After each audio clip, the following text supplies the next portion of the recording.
Innal hamdalillah nahmaduhu wa nasta'inuhu wa nastaghfiruh wa na'udzu billahi min shururi anfusina wa min sayyiati a'malina. Man yahdihillahu fala mudhillalah wa may yudlil fala hadiyalah. Asyhadu an la ilaha illallah wahdahu la syarikalah wa asyhadu anna Muhammadan 'abduhu wa rasuluh. Ya ayyuhalladzina amanu taqullaha haqqa tuqatih wa la tamutunna illa wa antum muslimun. Ya ayyuhan nasu taqu rabbakumul ladzi khalaqakum min nafsin wahidah wa khalaqa minha zawjaha wa batha minhuma rijalan katsiran wa nisaa wattaqullaha alladzi tasaaluna bihi wal arham innallaha kana 'alaikum raqiba.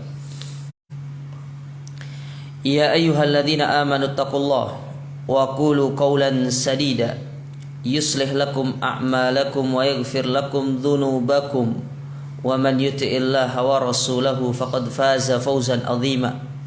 Amma ba'du fa inna asdaqal hadithi kitabullah wa khairal hadi hadiyun nabiy sallallahu alaihi wasallam wa syarrul umuri muhdatsatuha fa inna kulla muhdatsatin bid'ah wa kulla bid'atin dhalalah wa kulla dhalalatin finnar.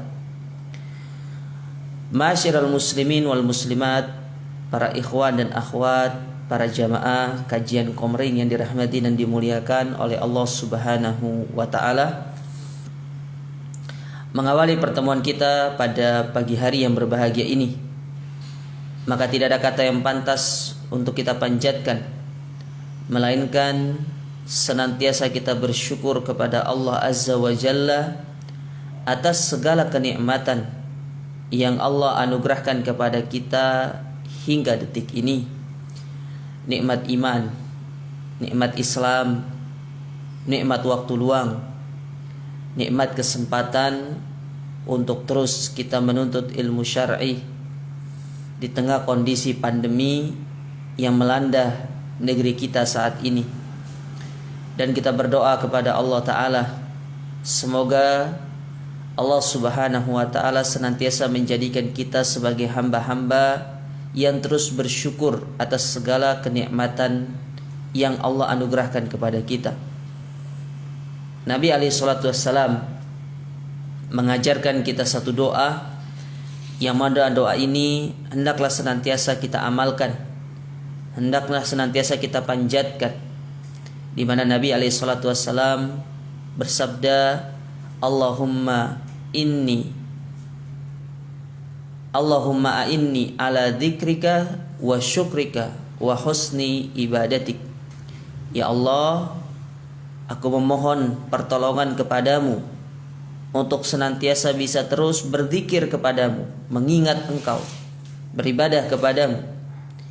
Kemudian wa syukrika, bersyukur kepadamu atas segala nikmat-nikmat yang engkau berikan kepada kami.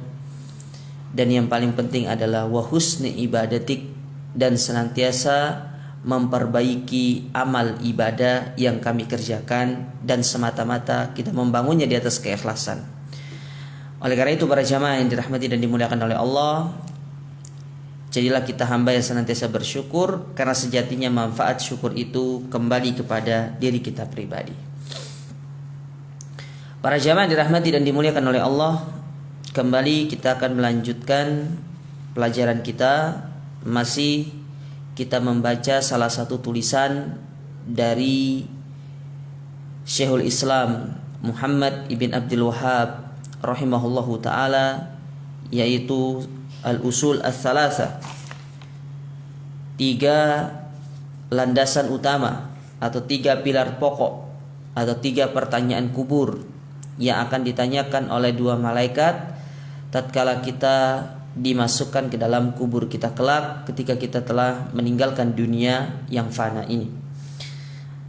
Pembahasan kita telah masuk kepada asal yang pertama, yaitu tentang marrabbuka, dan poin yang telah kita ambil yaitu sekarang kita masuk tentang anwaul ibadah, jenis-jenis dari ibadah. Yang mana pada pertemuan sebelumnya kita telah menjelaskan atau telah menyebutkan tentang contoh-contoh ibadah yang dibawakan oleh penulis di dalam bukunya ini atau di dalam matannya ini. Dan insya Allah kita akan sedikit mengulangi jenis-jenis ibadah tersebut, dan kita akan menyebutkan dalil-dalil yang menunjukkan bahwasanya ibadah tersebut merupakan ibadah yang sejatinya harus diberikan hanya kepada Allah, harus dipersembahkan kepada Allah Subhanahu wa taala. Dan kita akan juga menjelaskan, mungkin nanti ada pembagian-pembagian dari ibadah-ibadah yang disebutkan oleh penulis di dalam kitabnya ini. Baik, kita baca saja. Qala al-muallif rahimahullah, berkata penulis yaitu Syekh Muhammad bin Abdul Wahhab, semoga Allah merahmati beliau, wa anwa'ul ibadati allati amarallahu biha, dan di antara jenis-jenis ibadah yang diwajibkan oleh Allah Subhanahu wa taala untuk kita mengerjakannya.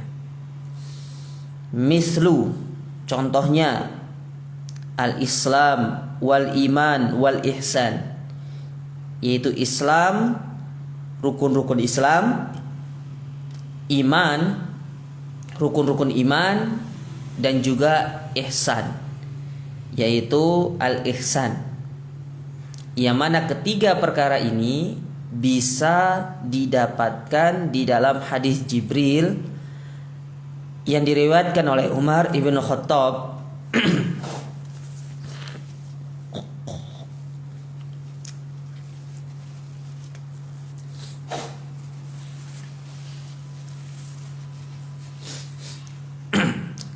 yang diriwayatkan oleh Umar ibn Khattab radhiyallahu taala anhu dan dikeluarkan oleh Imam Muslim di dalam kitab sahihnya. Di dalam Sahih Muslim itu pada hadis yang kedua kalau tidak salah. Nanti bisa dilihat di dalam kitab Sahih Muslim, di mana di dalam hadis tersebut disebutkan ketiga perkara ini, yaitu tentang Islam, iman, kemudian apa itu ihsan. Jadi ini ibadah secara umum. Adapun secara khusus, yaitu penyebutan secara spesifik satu persatu, wa minha, dan diantaranya kata Syekh ad-du'a, yaitu seorang berdoa, ya, wal khauf, kemudian rasa takut, war roja, rasa harap, wat tawakkul, berserah diri, war rahba, ya, kemudian rasa harap dan juga rasa takut. Nanti akan kita sebutkan nanti, ya, perbedaannya. Wal khusyu, khusyu itu ya khusyu sudah jadi bahasa kita. Wal khasyah, ya, khasyah ini kurang lebih sama seperti khauf. Wal inaba, al inaba hampir sama dengan taubat. Wal isti'anah, yaitu memohon pertolongan. Wal isti'adah, memohon perlindungan. Wal istighosa, ya, sama memohon perlindungan juga. Wadzabhu, menyembelih. Wan nadaru, bernadar. Wa ghairu dzalika min anwa'il ibadati allati amarallahu biha, dan yang lainnya dari jenis-jenis ibadah. Jadi apa yang beliau sebutkan dari jenis-jenis ibadah ini bukan berarti ini hanya ini saja dari jenis-jenis ibadah, tapi masih banyak lagi jenis-jenis ibadah yang lainnya yang beliau tidak sebutkan, namun itu semua kedudukannya sama seperti apa yang disebutkan oleh beliau. Ada birrul walidain, ada ikramul jar, ada ikramud dhaif, ya, dan yang semisalnya dari jenis-jenis ibadah, ya, ada imatatul adza anit thariq, ya. Banyak sekali jenis-jenis ibadah ini kalau kita mau menyebutkan satu persatu. Kullu halillah, yang mana segala jenis ibadah apapun semuanya itu harus dipersembahkan hanya kepada Allah, tidak boleh dipersembahkan kepada selain Allah, hanya kepada Allah Ta'ala. Murni, ibadah tersebut hanya untuk Allah, tidak boleh dipersembahkan kepada makhluk apapun, baik itu manusia, kepada jin, lebih-lebih kepada hewan ataupun tumbuh-tumbuhan. Ya. Yang lebih parahnya lagi, kalau ibadah tersebut dipersembahkan kepada benda mati, kepada batu, bangunan, ya, dan yang semisalnya kuburan. Naudzubillah. Ya, maka pentingnya kita belajar ini supaya kita lebih bisa memahami kepada siapa ibadah itu harus dipersembahkan dan apakah boleh ibadah tersebut, jenis-jenis dari ibadah itu dipersembahkan kepada selain Allah, supaya kita benar-benar bisa menjaga diri kita dari penyimpangan dan penyelewengan dari jenis-jenis ibadah. Lalu beliau mengatakan, faman sarafa minha syai'an li ghairillah fahuwa musyrikun kafir. Dan barang siapa yang memalingkan satu jenis saja dari jenis-jenis ibadah ini kepada selain Allah, seperti misalkan berdoa, ya, dia berdoa kepada selain Allah, dia meminta kepada selain Allah, ya, contoh meminta kepada orang-orang yang sudah mati, ya, maka dia bisa musyrik dan kafir. Ingat, perbuatannya perbuatan kufur, perbuatannya perbuatan syirik, tapi orangnya itu belum bisa kita katakan dia sebagai kafir ataupun keluar dari Islam. Karena ingat, perlu dicatat para jamaah, mengkafirkan individu atau secara personal itu butuh pengkajian yang lebih mendalam. Adapun perbuatan, ya, yang dilakukan oleh orang tersebut, maka bisa kita mengatakan perbuatannya itu adalah perbuatan kufur.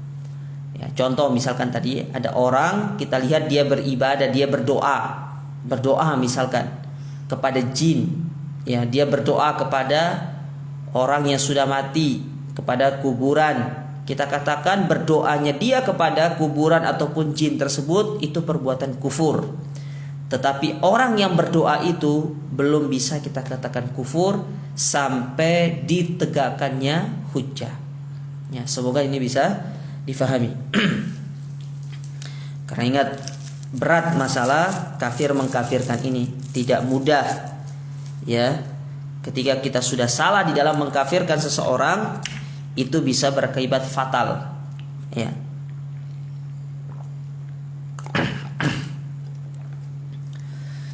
Salah dalam mengkafirkan ini tidak semudah dalam salah kita bereksperimen ketika kita sedang memasak. Nek salah masak, salah masukin garam gak apa-apa, bisa dibuat lagi. Ya, tapi kalau salah di dalam memberikan vonis kafir kepada orang, ini berbahaya. Makanya para ulama sangat berhati-hati di dalam menjatuhkan vonis kafir kepada individu-individu tertentu. Tidak seperti sebagian kaum muslimin yang dengan mudah mengkafirkan kaum muslimin yang lainnya. Ketika kita tidak sejalan dengan mereka, ketika kita tidak mau berbaiat dengan mereka, mereka langsung mengatakan kita kafir. Karena kalau sudah seorang itu dikatakan kafir, keluar dari Islam, maka konsekuensinya dia boleh untuk diperangi dan darah serta hartanya halal untuk diambil. Naudzubillah. Jadi tidak diperbolehkan memalingkan satu jenis pun, jangankan satu, setengah dari ibadah itu kepada selain Allah, tidak boleh. Hukumnya adalah perbuatan kufur, ya, dan itu diharamkan di dalam agama kita. Baik, sekarang kita akan sebutkan dalil satu persatu dari ibadah-ibadah yang disebutkan oleh penulis di dalam bukunya ini, ya, dan akan kita perinci nanti, ya, tidak hanya menyebutkan dalil, kalau ada penjelasan tambahan, ya, entah itu mungkin pembagian dari ibadah-ibadah tersebut akan kita sebutkan insyaallah dengan izin Allah Subhanahu wa taala. Baik. Ibadah yang pertama yang disebutkan oleh penulis di dalam bukunya ini, yaitu beliau membawakan ad-du'a, berdoa. Mana dalil yang menjelaskan bahwasanya doa itu merupakan bagian daripada ibadah kepada Allah Subhanahu wa taala. Ya, maka kita katakan dalilnya sangat banyak. Di antaranya dalam firman Allah dalam surat Al-Mu'minun. Ya, dalam surat Al-Mu'minun pada ayat yang ke-117. Allah Ta'ala berfirman, "Wa man yad'u ma'allahi ilahan akhar." Dan barang siapa yang berdoa kepada Tuhan yang lain, di satu sisi juga dia berdoa kepada Allah, tapi dia juga meminta kepada selain Allah. Biasanya mereka yang berdoa kepada selain Allah ini, kalau kita tanya kepada mereka, kenapa kalian berdoa kepada mereka? Kami tidak berdoa kepada mereka. Kami hanya menjadikan mereka sebagai perantara kami, supaya doa kami ini cepat tersampaikan kepada Allah. Ketika kita tanya lagi, kenapa kalian menjadikan mereka sebagai perantara? Mereka itu kan wali-wali Allah. Kalau wali Allah itu biasanya kan cepat. Ya.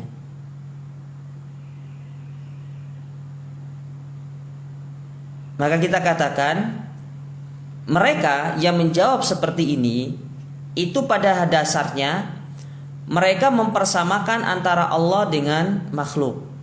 Mana bentuk mempersamakan Allah dengan makhluk itu? Seorang yang ingin ketemu dengan pimpinan, seorang pimpinan, direktur, entah itu gubernur, wali kota, bupati, presiden, itu kan tidak bisa langsung ketemu seenaknya. Dia mau pergi ke kantor wali kota atau kantor gubernur, pengen ketemu misalkan sama wali kota Surabaya, sama gubernur Jatim, tanpa buat janji segala macam, itu tidak bisa dilakukan. Harus terlebih dahulu kalau pengen ketemu melalui resepsionis. Nanti resepsionis menghubungi sekretaris buat janji. Itu pun tidak bisa langsung ketemu sama hari itu. Kalau sudah dapat waktu baru bisa bertemu. Nah, mereka membawa hukum ini mempersamakan Allah dengan makhluk. Padahal Allah Subhanahu wa taala tidak seperti itu. Allah tidak butuh perantara demikian. Ya. Maka sering kita sampaikan bahwasanya hukum yang berlaku di dalam manusia itu tidak bisa dibawa kepada Allah. Karena Allah sendiri dalam masalah bab berdoa ini langsung disuruh minta kepada Allah, tidak usah pakai perantara. Minta sama Allah. Langsung berdoa kepada Allah, tidak usah pakai perantara-perantara segala. Allah katakan dalam Al-Quran, "Ud'uni astajib lakum." Berdoalah kepadaku, niscaya aku akan kabulkan apa yang menjadi doa kalian. Ya. Nah, ini yang perlu untuk diperhatikan. Mereka itu membawa hukum yang berlaku di dalam hukum manusia kepada Allah. Maka kita katakan itu tidak berlaku di dalam hukum Allah. Allah itu langsung untuk diminta, tidak usah pakai perantara. Kalau kita pakai perantara, justru itu yang menyebabkan doa kita tidak didengarkan oleh Allah Ta'ala. Apalagi perantara-perantara tersebut adalah perantara yang batil, bukan perantara yang syar'i. Perantara yang batil, yaitu seperti melalui orang yang sudah mati. Padahal orang yang sudah mati itu la yasma'u du'akum, tidak bisa dengar dia. Jangankan itu ya sudah di dalam kubur, yang masih di dunia saja, orang yang sudah mati, antum mau teriak di samping telinganya itu tidak akan dengar dia. Andai kan kita teriak di samping telinganya, tiba-tiba dia menjawab, ya, insya Allah kabur orang yang ada di sampingnya itu. Ini mayat hidup lagi. Gitu. Ya.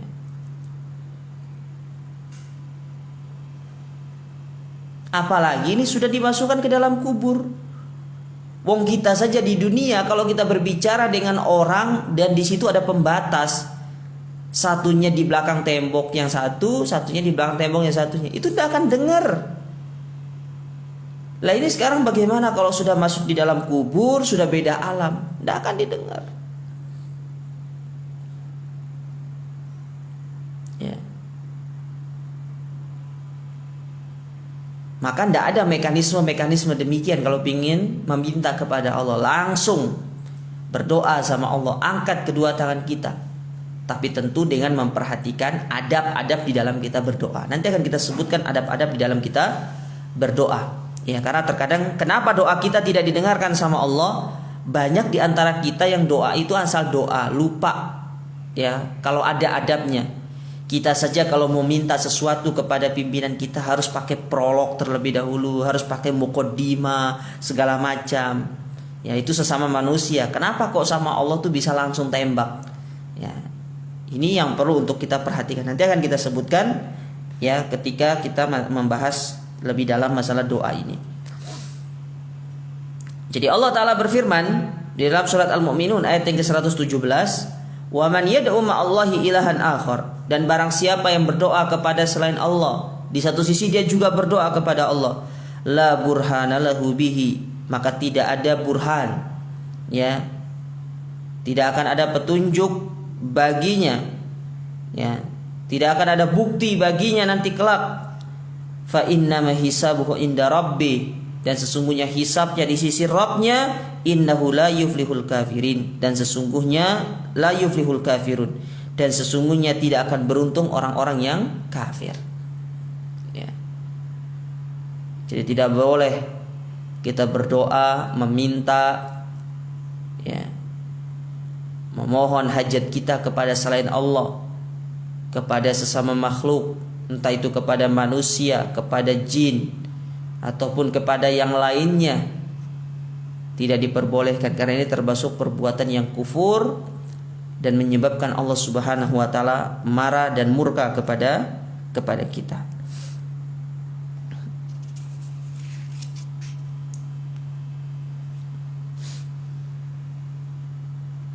Dalil yang lain yang menjelaskan tentang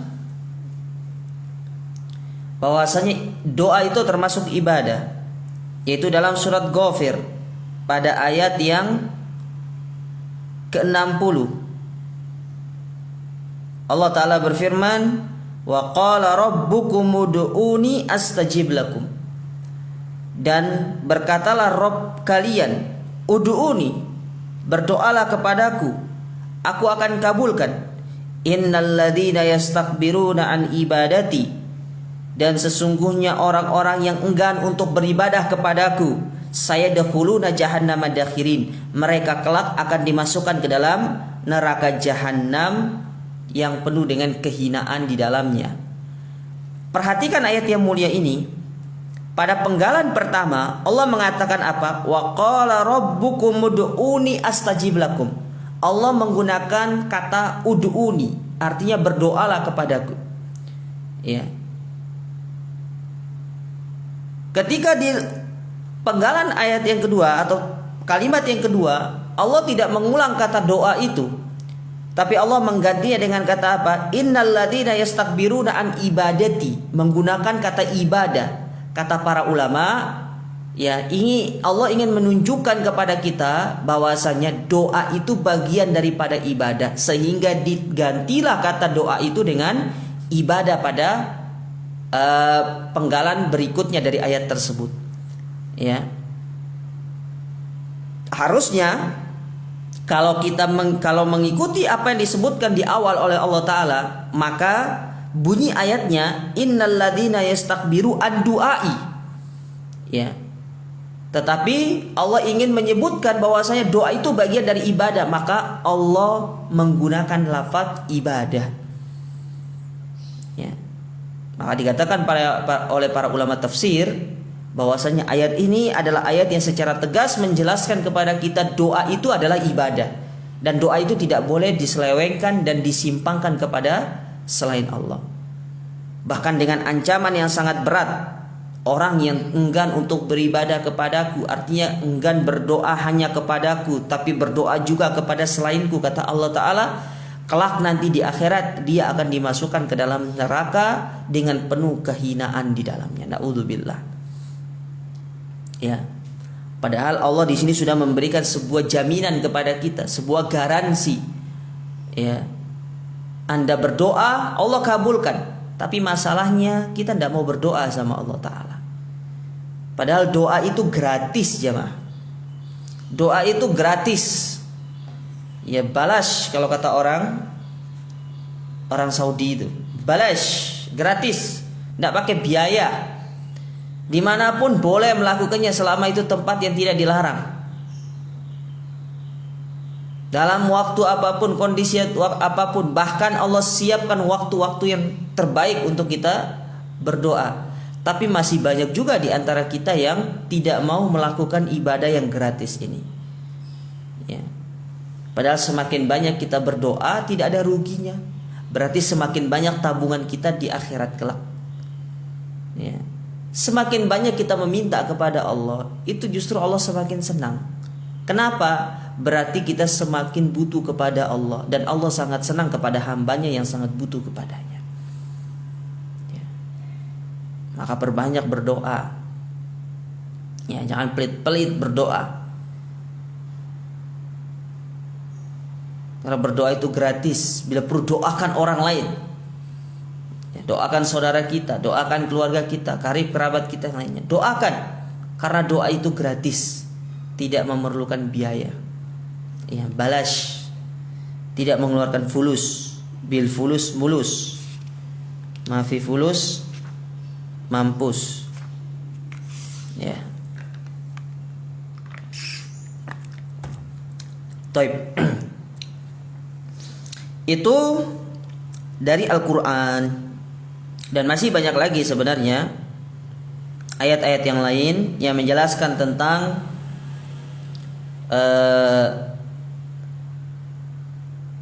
doa itu termasuk dari ibadah. Ya, diantaranya dalam surat Al-Baqarah ayat yang ke-186, dan itu nanti bisa dilihat di dalam Al-Quran, di mana ayat Al-Baqarah ayat 186 ini Allah letakkan di antara ayat-ayat yang berkaitan dengan puasa. 183 puasa, 182, 183, 84, 85 itu berbicara tentang puasa. Tiba-tiba 186 tentang doa. Lanjut 187 Allah mengulangi tentang puasa. Ya, ini menunjukkan tentang doa ini merupakan ibadah yang sangat mulia di sisi Allah Subhanahu wa taala. Sedangkan dari hadis Nabi sallallahu alaihi wasallam, yaitu hadis yang dikeluarkan oleh Al-Imam At-Tirmidzi di dalam sunannya, nomor hadis 3371 dari hadis Anas ibni Malik radhiyallahu taala anhu. Ya.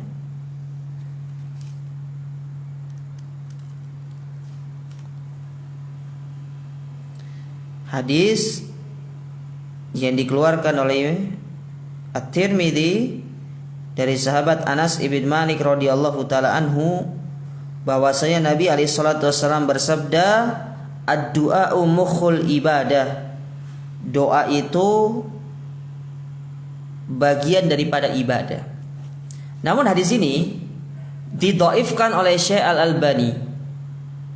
Hadis ini didoifkan atau dilemahkan oleh Syekh Al-Albani rahimahullah di dalam kitab beliau Dhaiful Jami'.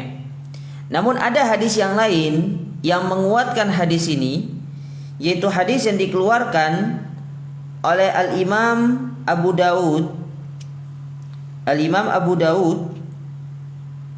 dan disahihkan oleh Al-Imam At-Tirmidzi dan juga Imam Ibnu Hibban dari hadis Nu'man ibn Bashir radhiyallahu taala anhuma, bahwasanya Nabi alaihi salatu wasallam bersabda, ad-du'a huwal ibadah. Doa itu merupakan ibadah. Jadi yang menguatkan riwayat ini, ya. Jadi doa itu bagian daripada ibadah.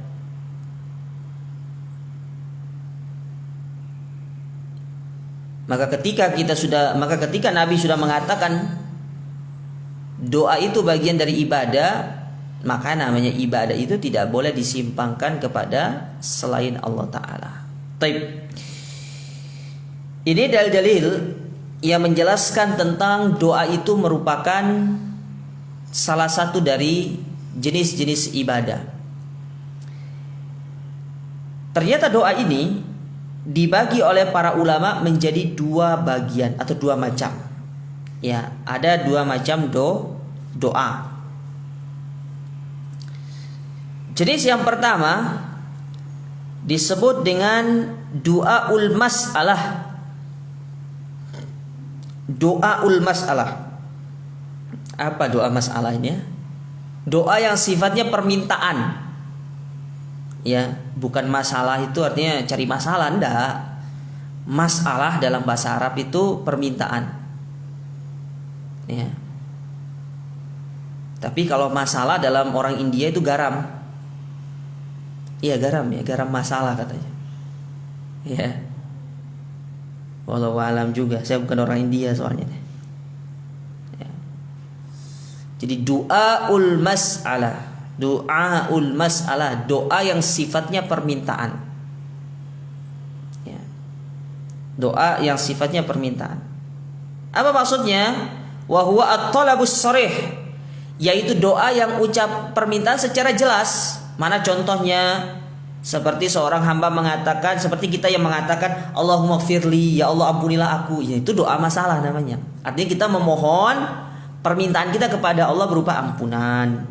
Allahumma arhamni, ya Allah rahmatilah aku. Allahumma hdini, ya Allah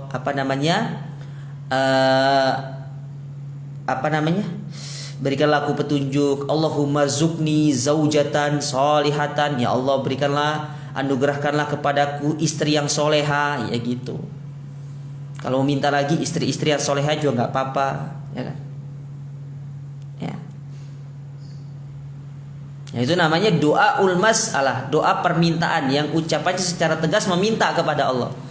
Sehingga doa-doa yang diajarkan oleh Nabi SAW kepada kita itu secara umum disebut dengan doaul mas'alah. Ya, seperti doa yang kita sering ucapkan di dalam zikir pagi petang itu umumnya adalah doaul mas'alah, doa permintaan. Karena kita meminta kepada Allah. Ya, ini bisa dipahami ya. Ya.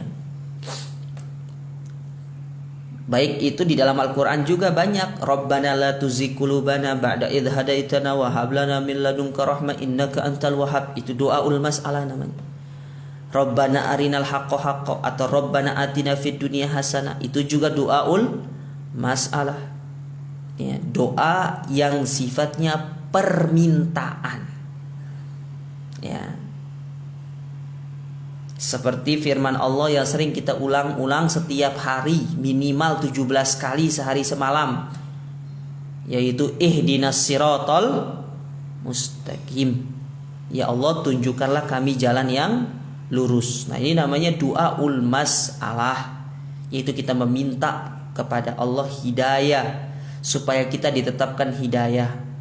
Ya, kalau kita sudah diberikan hidayah, ditunjukkan kepada hidayah, kita terus minta. Apa yang kita minta setelah mendapatkan hidayah? Doa kita meminta supaya diberikan keistiqomahan di atas hidayah dan diwafatkan di atas hidayah tersebut.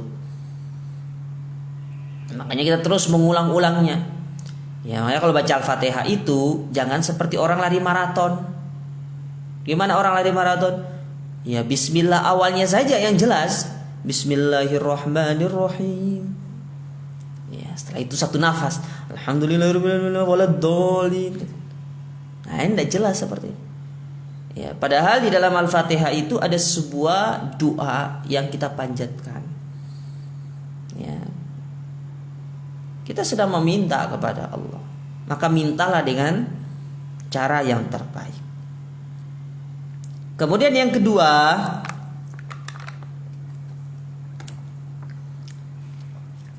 ada yang disebut dengan du'aul ibadah. Doa yang sifatnya ibadah. Jadi doa masalah itu juga sebenarnya ibadah. Tapi dia itu lebih ke arah ucapan yang jelas. Nah, kalau ini doaul ibadah, apa maksudnya doaul ibadah? Yaitu doa tapi dalam bentuk kita beribadah kepada Allah. Ya, paham ya maksudnya ya? Doa tidak dengan ucapan tapi dalam bentuk ibadah kepada Allah. Mana contohnya? sholat. Sholat itu doa. Dia ibadah. Di satu sisi kita juga berdoa melalui sholat tersebut. Makanya para ulama ketika mendefinisikan sholat itu adalah doa. Ya. Jadi seorang yang sedang sholat berarti dia sedang berdoa kepada Allah dalam bentuk dia beribadah. Puasa, ya itu juga doa. Haji, ya.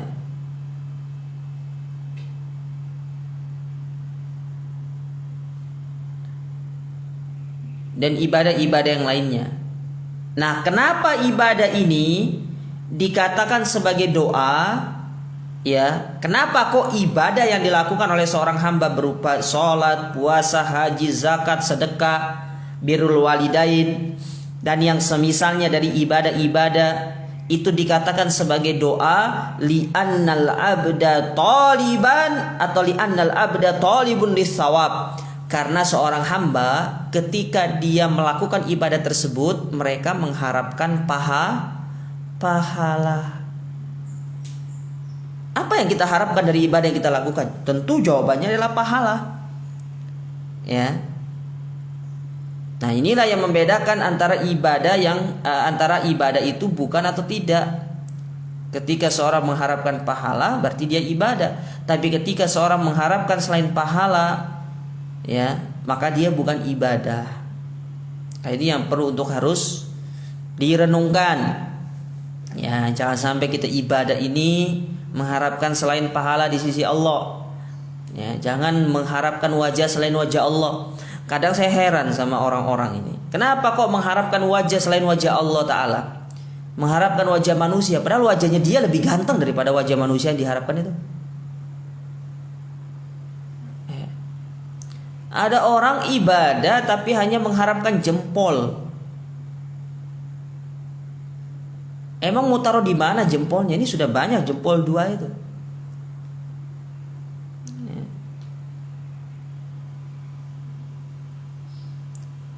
Makanya harus terus diingatkan masalah ini supaya tidak menggampangkan. Karena terkadang kita terlalu meremehkan masalah ikhlas. Ya ikhlas, ikhlas Ustadz. Ya lisannya toh yang ikhlas, tapi prakteknya ndak ikhlas. Ikhlas itu bukan lisan, tapi hati dan perbuatan serta harapan, itu namanya ikhlas. Kalau semua bisa, kalau ikhlas itu hanya sekedar di lisan, ya semua bisa ikhlas. Ya, semua bisa ikhlas. Ya, ini yang perlu untuk diperhatikan para jamaah sekalian. Taib itu jenis ibadah. Jadi ya, jenis doa. Doa itu dibagi 2. Doaul mas'alah dan doa'u al-ibadah. Taib. Kemudian yang ingin saya sampaikan masih berkaitan dengan doa ini adalah syarat adab-adab di dalam berdoa supaya ketika berdoa itu ya doanya dikabulkan sama Allah Ta'ala. Kadang ada orang doa dia tidak dikabulkan sama Allah. Kenapa? Karena adabnya tidak terpenuhi. Maka di antara adab yang disebutkan oleh para ulama, kalau ingin membaca lebih mendalam adab itu, bisa baca di dalam buku Ensiklopedia Adab Islami yang ditulis oleh Syekh Abdul Aziz Ibn Fatih Sayyid Nida. Itu ada disebutkan di situ secara panjang, tapi saya akan sebutkan yang secara ringkas saja yang menjadi inti-inti dari adab-adab di dalam berdoa. Yang pertama, di antara adab di dalam berdoa itu yang harus dilakukan pertama kali adalah hati yang ikhlas. Jadi hatinya harus ikhlas lillahi ta'ala. Ya, bukan berdoa itu karena ada yang lihat. Ya, apalagi karena ingin dipoto sebagai bahan dokumentasi untuk dipost di media sosial. Foto sudah belum? Ya. lalu post di media sosial dengan caption alhamdulillah bisa berdoa di depan Ka'bah, bohong itu, tidak doa itu. Ya. Hanya untuk kebutuhan dokumentasi tok. Ya. Yang pertama harus ikhlas. Yang kedua,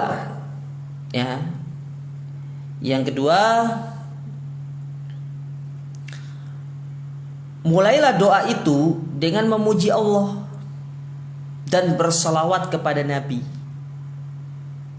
Ya. Memuji Allah dan bersalawat kepada Nabi. Jadi gimana caranya? Puji Allah terlebih dahulu, sebagaimana kita kalau minta sesuatu kepada pimpinan kan kita puji pimpinannya. Ya, demikian pula kepada Allah Ta'ala. Harus dipuji Allah Ta'ala itu. Ya Allah, Rabb semesta alam, Engkau lah yang memiliki segala alam ini. Tidak ada zat yang berhak diibadahi melainkan dirimu. Gitu caranya. Yang telah memberikan segala kenikmatan kepadaku. Gitu. Ya, jangan langsung tembak, angkat tangan. Ya Allah, aku minta rumah 5 hektar. Salah sih. Ya Allah, aku minta tanah 2 hektar, rumahnya 1 hektar. Nah gitu. Puji dulu. Ya. Dan berselawat kepada Nabi. Setelah itu adab yang ketiga, ya, kita memohon ampun dan mengakui segala kesalahan-kesalahan kita. Ya. Memohon ampun dan mengakui segala kesalahan-kesalahan kita kepada Allah. Ya Allah, Allahumma gfirli wali walidayya warhamhuma kama rabbayani shaghira. Mohon ampun. Ya. Akui segala kesalahan hamba, termasuk hamba yang penuh dengan kesalahan begini dan begitu. Pokoknya akui segala kesalahan. Ya. Kemudian berikutnya, mintalah permohonan ampunan untuk orang terdekat. Pertama itu keluarga, orang tua. Minta untuk orang tua. Jadi setelah doa memohon ampun untuk diri kita, mintalah ampun untuk orang tua kita. Ya. Yang masih hidup ataupun yang sudah meninggal, minta.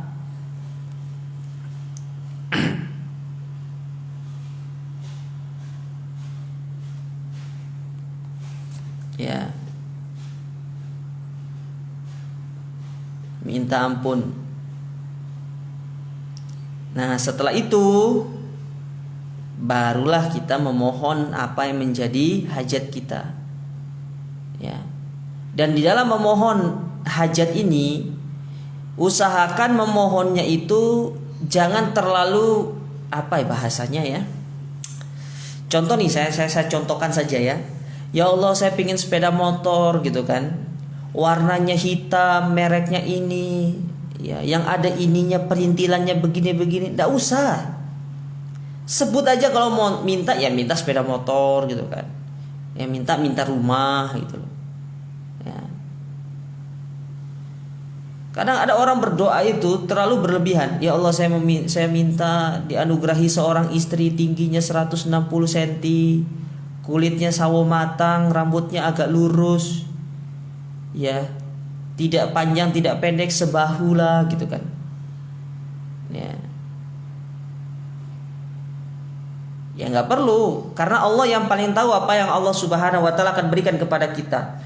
Mintalah sesuatu itu secara umum, bisa jadi apa yang kita minta Allah akan berikan lebih kepada kita lebih dari apa yang kita minta kepada Allah, karena Allah yang paling tahu. Ya, jadi tidak usah minta terlalu. Ya saya minta beli ini gini ya Allah. Nggak minta. Ya minta secara umum saja. Ya. Minta secara umum.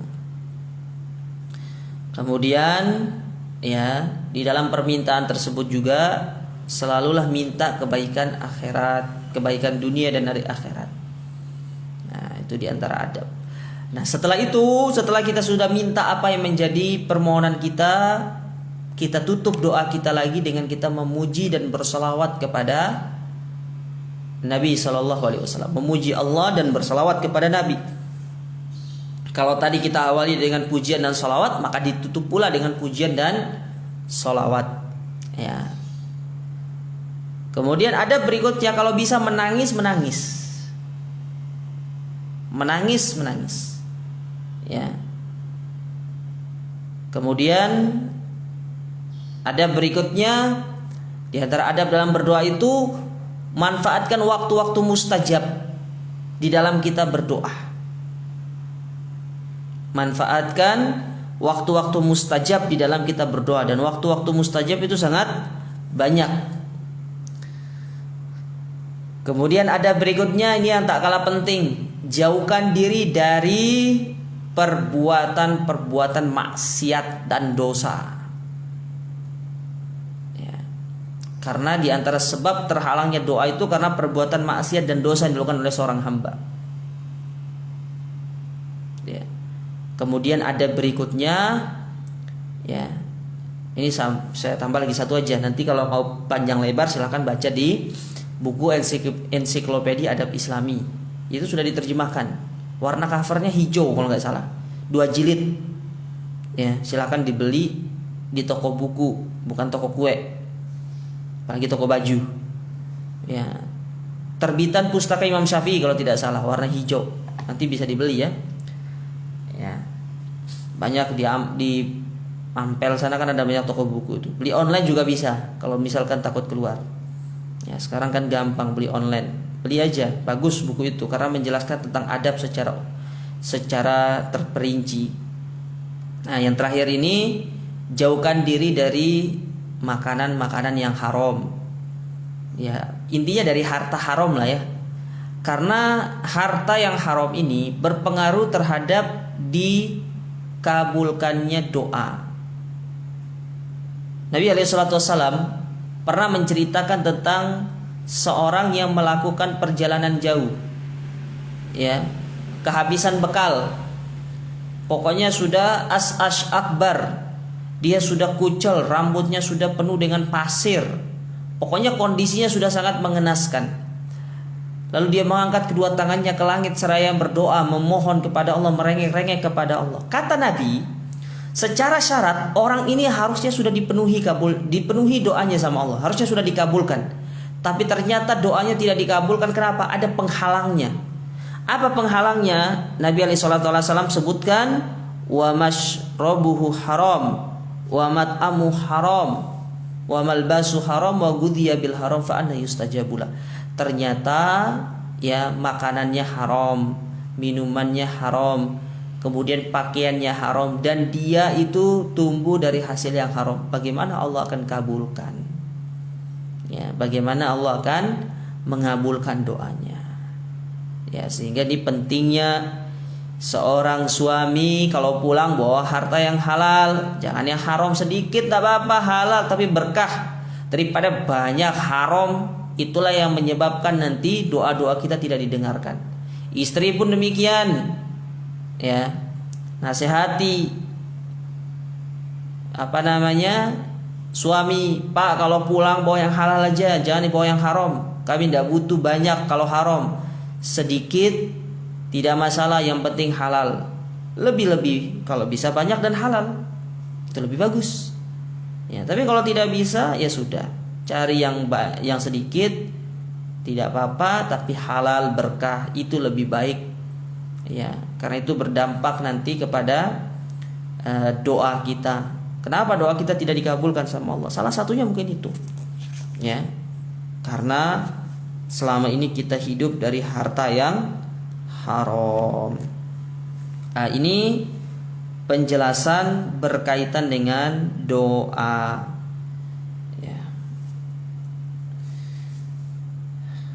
InsyaAllah untuk pertemuan berikutnya kita akan masuk ke jenis ibadah yang kedua, yaitu al-khauf, ya, rasa takut.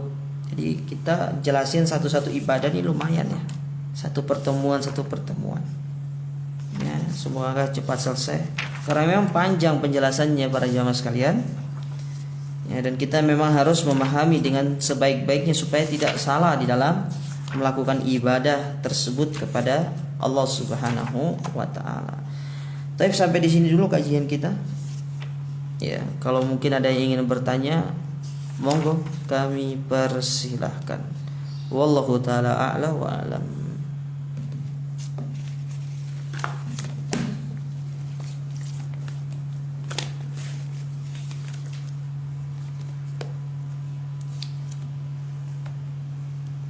Kalau ada pertanyaan, tidak apa-apa. Kalau tidak ada, alhamdulillah.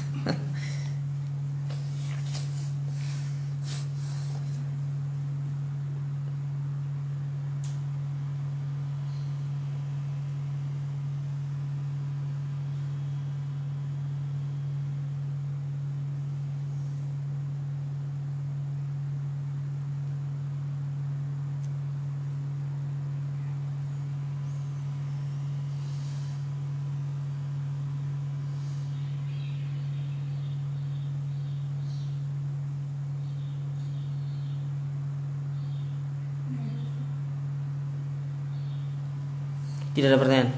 Alhamdulillah. Baik, para jamaah sekalian, karena tidak ada pertanyaan, mungkin ini yang bisa kami sampaikan pada kesempatan yang berbahagia ini.